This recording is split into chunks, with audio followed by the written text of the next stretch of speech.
it's just something of why isn't chocolate produced at origin? And some people might think that it relates to, resources and access, but we built a factory. It employed 42 people in one of the poorest countries in the world. So it can be done. We are a model for that. Welcome to Mindful Businesses, presented by Sarani, and I'm your host, Vidya Iyer. In our podcast, we bring to you brands which are mindful in their practices and processes. A mindful business adopts and employs sustainable social, economic, and environmental practices. Today we have with us Ashton Pinea, Director of Communication of Beyond Good. More flavor, more fairness, chocolate made right. Welcome, Ashton. Hi, thank you so much for having us. We're really excited to share our story and talk more about the amazing things that make chocolate exciting. I have a confession to make. I'm an official chocoholic. I love chocolates. I could eat it for breakfast, lunch, and dinner. Honestly, shouldn't be, but I definitely could and do often. And especially during times right now, chocolate is such a great thing to turn to in times of comfort or in crisis, when you just need that boost of energy or just something sweet to soothe all the stress that might be coming up. So chocoholics unite in this moment. It's a great time to be a lover of chocolate for sure. Most of the chocolates that we consume come from Africa, right? Yes, about 70% of the world's supply actually does come from Africa, most of it being from West Africa, Cote d'Ivoire, or Ghana. Those are the main countries that export cocoa. But the one issue that sometimes happen is about 70% of the world's supply is made there, but zero is actually produced. So that means all the value is captured in European countries or in America. So cocoa farmers in West Africa make on average about $1 to $1.50 a day in wages.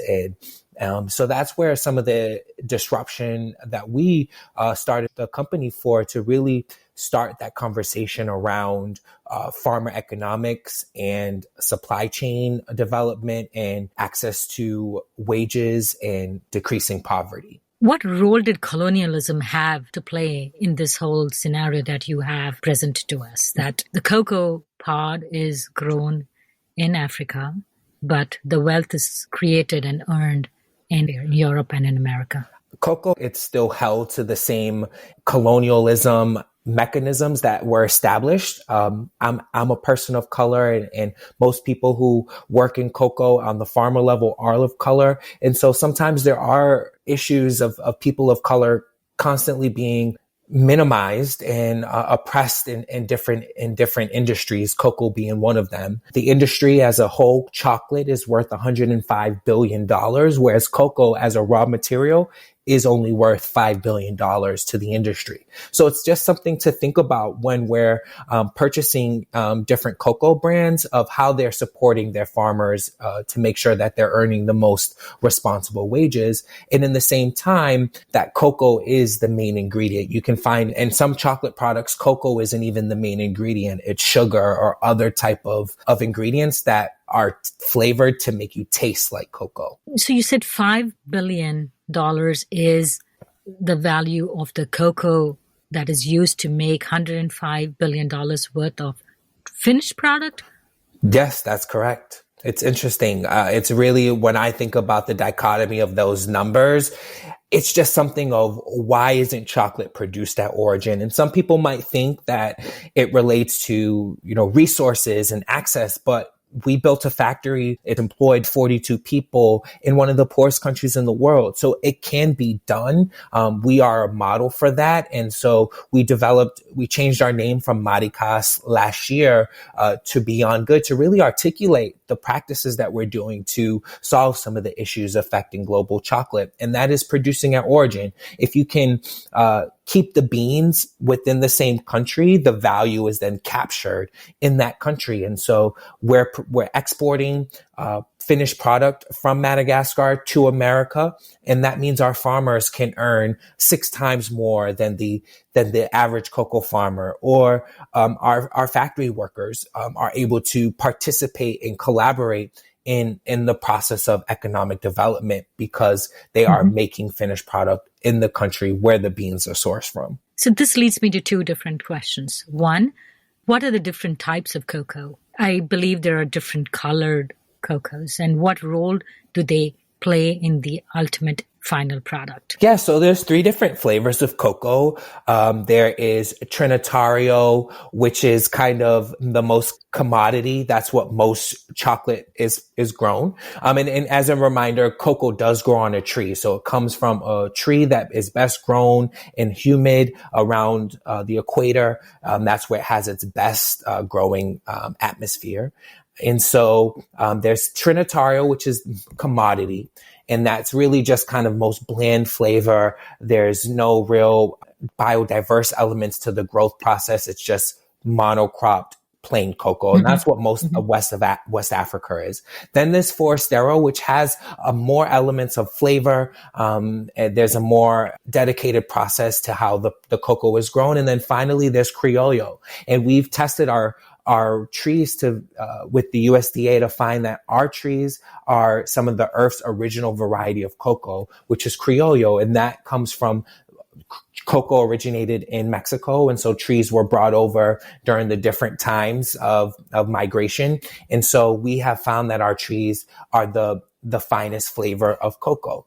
So my second question to you, how is this cocoa processed? So cocoa is harvested. Our farmers, we work with about 100 farmers. Some are smallholders, meaning they have one plot of land and they work in a collaborative, or they have a full plot, or they're large farmers. So that means they're really exporting a large quantity of cocoa. And so it's harvested, which it's usually chopped off with a machete or some type of material, all done by hand, and then brought back to the farm, cut open, and the beans are then poured out, and then they're collected. Usually, they then get turned into a fermented box, which they get rotated every 2 to 3 days. And that could change the process of flavor there. That's kind of one of the first process elements that can really shift the flavor is in the fermentation. And that's where our farmers are actually able to increase value. In some instances, farmers sell wet beans. So they're not fermenting, they're not drying them. And so they're not able to actually get as much value because they're just selling wet beans. But with us, we work with our farmers to make sure that they have all the techniques to dry and ferment their beans so they're actually able to increase their value of their bean. Now, just because the bean is the best flavor, there's other processes that can change the flavor of cocoa. It could be how much you ferment, from 6 days to 7 days that you ferment the beans. And that's when they sit in different types of fermenting. It could be bananas, it could be in boxes, and it sits there, warms up where all the flavors and smells come out. That was one of the most exciting parts for me when I went to my visit to Madagascar earlier this year, was really to smell what a cocoa farm smells like. It's really acidity and strong, but like the flavors are really coming out within the fermentation. And then they sit out in open air and dry for about a week. Then they're collected, bagged, and then shipped to our factory in Antananarivo, Madagascar, where they're then produced into a chocolate bar. And from there, they get brought into the factory, they're cleaned, they're sorted, the beans are roasted, then they're whittled, which is when the cocoa nib, which is kind of the seed of the bean, is removed from all the husks. Which then the nibs get ground to create cocoa liquor, which is added with cocoa butter and some sugar. And those are kind of the real main elements of our cocoa. We typically only have 3 to 4 ingredients in our chocolate bar. So then it gets tempered, molded, wrapped, which is such a cool thing I seen when I went to our factory in Madagascar, seeing the bars get wrapped and foiled, and the packaging that we use as well is also printed and sourced from Madagascar. So we work and try to create as much economic value within the origin as possible. And then it's packaged and boxed up and sent to the port. And then from the port, it arrives here to America. So that's kind of the process of making chocolate with us. And we're really happy to make many different flavors. We have a pure dark line, which is 70%, 80%, or 92% cocoa. And then we have some inclusions, which are our sea salted nibs, our salted almond, and toasted coconut. I prefer dark, strong chocolate, but there are people who really like white chocolate for various reasons. I have a friend, she cannot eat dark chocolate because she gets really bad migraines, and she can only eat white chocolate. White chocolate is actually a result of clever marketing. It's a byproduct of the chocolate making process, right? Yes, but we love chocolate. Chocolate is chocolate. Milk chocolate, white chocolate, dark chocolate. But milk chocolate is just more, it's more cocoa butter than there is cocoa solids. And in dark chocolate, that's any cocoa percentage above 70% is really where you get to tap into the health benefits of dark chocolate. So we recommend, if you're somebody who is typically hanging out in the lower percentages or enjoys milk chocolate, to try our 70% pure dark. That is kind of a really entry level dark chocolate. And if you're into somebody who likes the more bitterness, you can go up into an 80 or 92%, and those have less sugar. So there's much more cocoa percentage, and it has much more of those antioxidants and fibers and flavonoids that really supports mood boosting and energy boosting as well, those flavonoids and antioxidants in dark chocolate. What are the origins of your chocolate? We are really proud to launch new flavors, which feature Ugandan cocoa, and it's our first time entering a new origin outside of Madagascar. Origin does play with flavor. It does give you access to how, the air quality or the elevation, the water, that all kind of directs some of the flavor. But origin does as well, where it comes from. And so Uganda, our entrance in Uganda is really a way to model what we've done in Madagascar at creating a fully transparent, equitable supply chain from cocoa farm to chocolate factory. So we're really looking to build and expand on our mission of really bringing as much value to cocoa, to the origin as possible. So that's kind of the next iteration of us is really bridging what we've done in Madagascar to other origins within the African continent. You visited Madagascar and Uganda in the past month. What was your experience? This is the first time you had gone to a cocoa farm and through this chocolate making process. Yes, I only had an opportunity to visit Madagascar. I haven't been to Uganda yet, but my visit to Madagascar was really humbling to see how people live with the most minimal amount of resources, but still have happy lives, was just something for me that was my main takeaway. I was able to eat on the cocoa farms, food from the farm. So eating bananas and seeing how things grow. In particular, pepper. I didn't know pepper grew on a tree, or even that before I started cocoa, did I know that cocoa grew on a tree and started as a fruit that ended up becoming a chocolate bar. So it was very humbling to interact with the people of Madagascar. They're very diverse and friendly. But one thing I learned is that through our experience of talking to some of the employees that work with us is that they feel more empowered to work with us. Whereas in other companies that they work for, they're not as empowered to work autonomously or independently or come up with ideas or offer opinions. That's not encouraged in Malagasy culture, but working with Americans, because we do have a team of people on the ground in Madagascar who are American or Malagasy or American trained, and they're really able to adapt and learn from us so that they're able to be essentially better employees and able to really demand advancement and development. So is there a particular ecosystem besides the weather, the tropical humid weather, that a cocoa plant or farm thrives in? Of course. Cocoa best thrives in humidity. That's best served when there's actually an agroforestry system of biodiverse other plants and activities happening. So that means within our cocoa farm, there's banana trees, there's mangoes. Like I said, there's peppers, there's vanilla. There's all these plants that essentially surround the cocoa tree so that all the humidity stays within it. And so we also found, we did a study with the Conservation International in the Bristol Zoo that found 4 endangered species of lemurs actually are cohabitating on our cocoa farms. And then there's 12 species of reptiles, chameleons and geckos and all these amazing that I got to see firsthand when I went to visit the farm, but they're living autonomously and together to make sure that everything is growing fruitfully. And so we have seen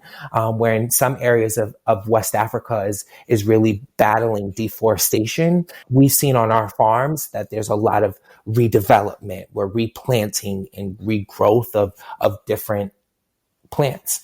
When was Beyond Good founded, or Madagascar founded, and who founded it? Beyond Good was founded as Maricas in 2008 by Tim McCullum, who was a returned Peace Corps volunteer teaching English in Madagascar.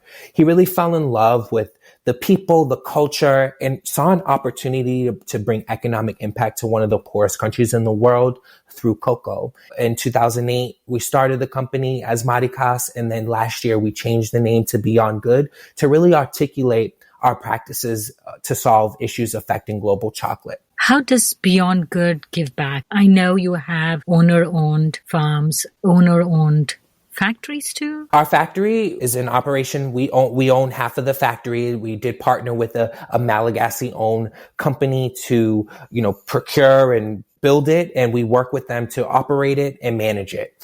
That's so that we can maintain quality. So we've built wells within the different villages. We help build schools. We go back. We really like to think that that's just a part of what we do because it's instrumental to us creating the best flavor for cocoa. If farms and villages have the resources that they need for their children and their families, then they'll be able to provide more flavor. And I think to say sometimes when you taste a bite of our chocolate, you're actually tasting some of the love and passion of the people that met that chocolate along the process, whether it was a farmer, somebody who transports the cocoa, or somebody at the factory who's actually molding it and packaging it. To somebody in America who's helping to get it onto the shelves in the stores. So how did Tim know how to make the best chocolate? It was really trial and error.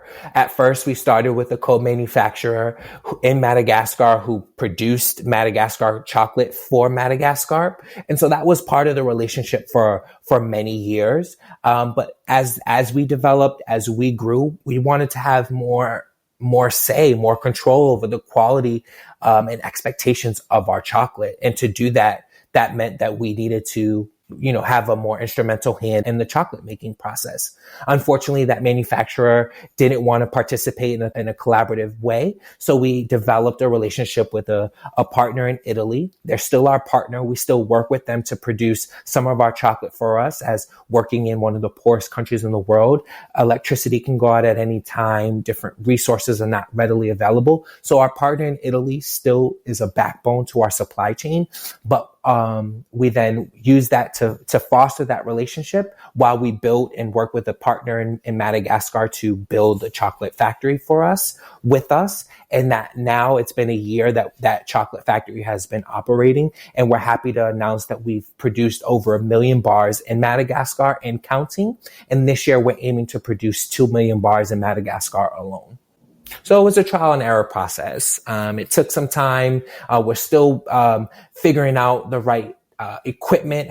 Working in Madagascar there's so much limit. There's limits to the people, the resources, the access to equipment. So we have curated our factory with the best machinery and people possible in sub-Saharan Africa to make sure that we can export the level of chocolate that is available to us. Most of your farms are small. They are small farmers. Do you specify what type of cocoa tree they should grow to provide a diversity? My question stems from the bananas, which come from Latin America. They all look the same, or the pineapples from Hawaii, or the corn from Indiana. There's a lack of biodiversity in commercial agricultural production, right? So in your instance, are you a driving force in guiding the farmers to make more biodiverse cocoa environment? Our relationship with our farmers is a very collaborative.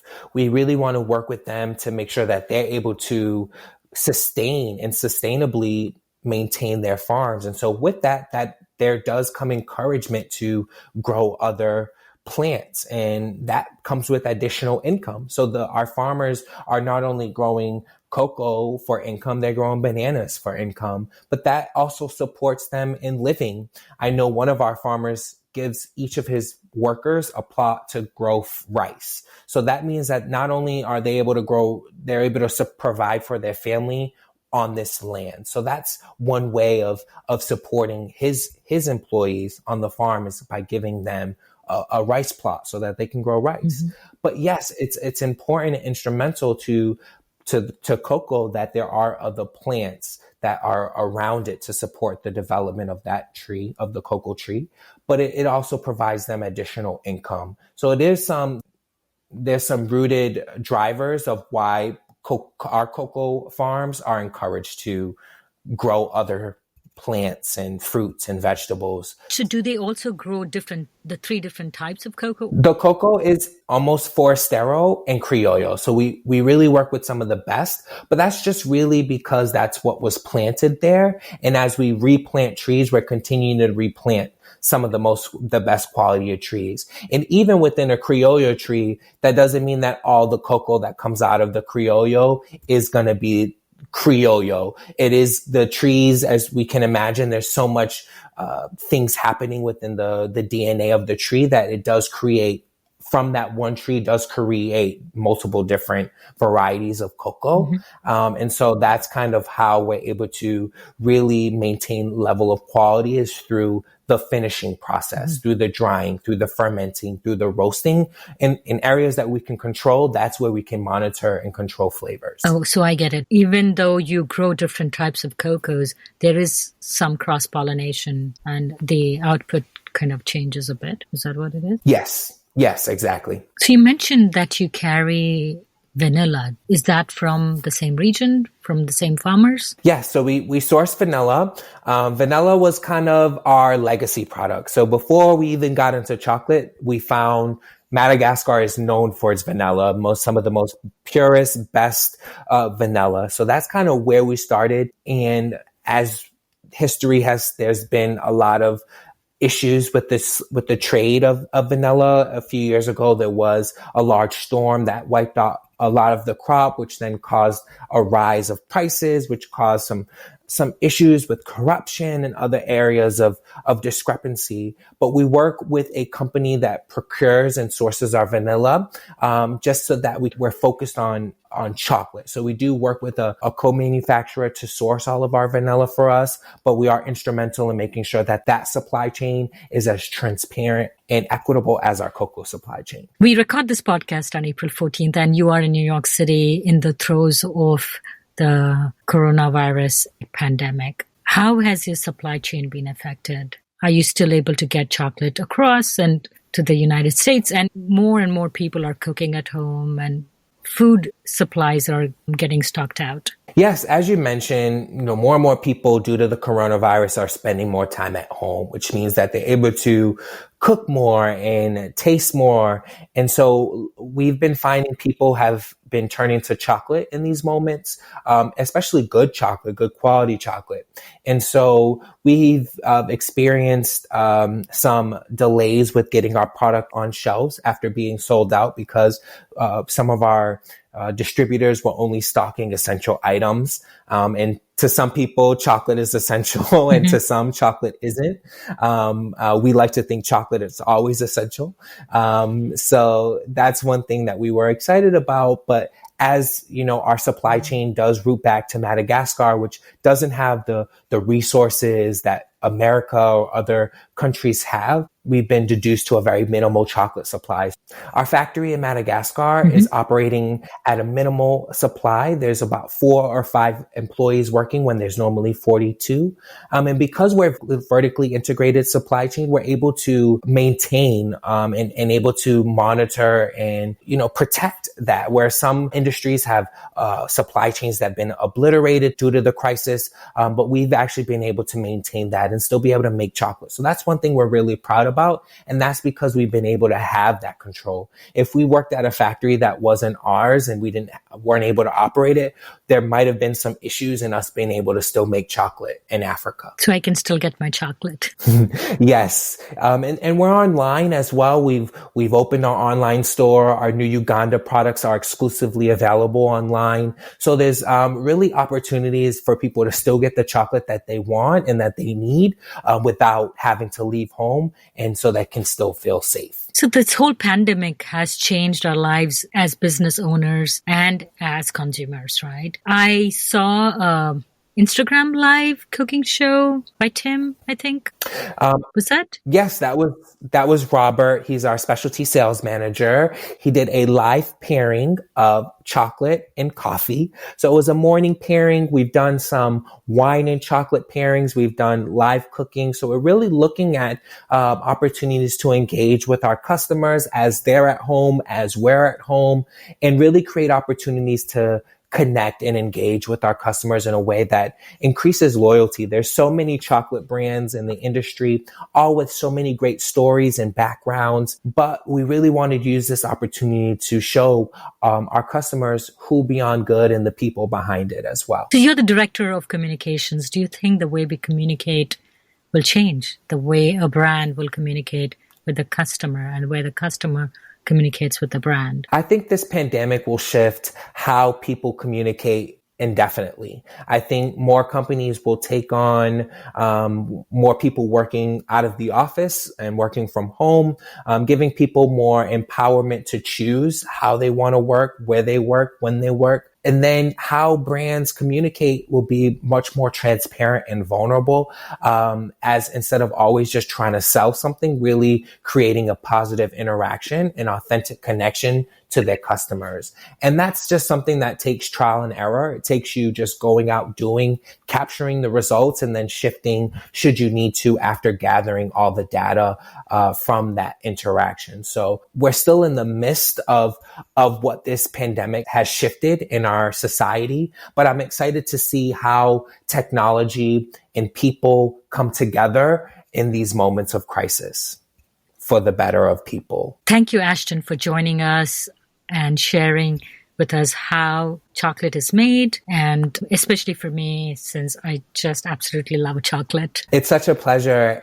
You can find us around the nation in Whole Foods and Sprouts and specialty stores. We're typically around a $4 to $5 bar. Sometimes you can catch us on sale, 2 for $5 or 2 for $6, depending. So it's a really accessible price that really supports our mission to make as much chocolate as possible at origin and really change the way the world experiences and tastes chocolate. If you're a creator of a mindful brand or would like to recommend a mindful brand to be featured on our show, send us a message on our Facebook or Instagram page. If you enjoyed our podcast, please share it with a friend. Subscribe and follow us on our Facebook and Instagram page. We recorded this podcast in Lafayette, Indiana. Tatum Gale composed the music for this podcast. This is Vidya Iyer for Mindful Businesses.